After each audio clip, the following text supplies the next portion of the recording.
Konbanwa minasan, for today's video is, ayan, mabilis ang vlog lang tayo guys. Dahil nga suki tayo ng sale sa supermarket, lumabas tayo kahit anong oras na ng gabi.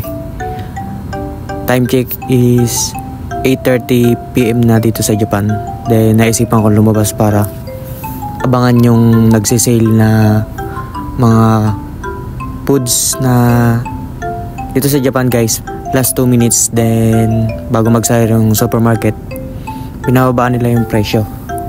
Then kaya naisipan ko lumabas para abang-abang tayo ng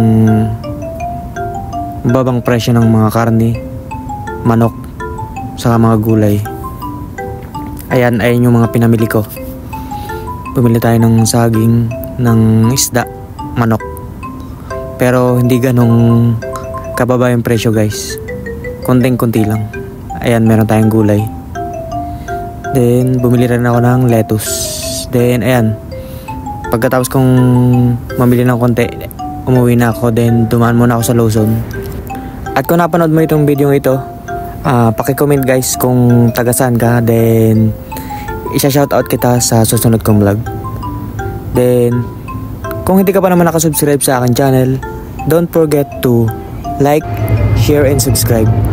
Marke in Japan. Bye!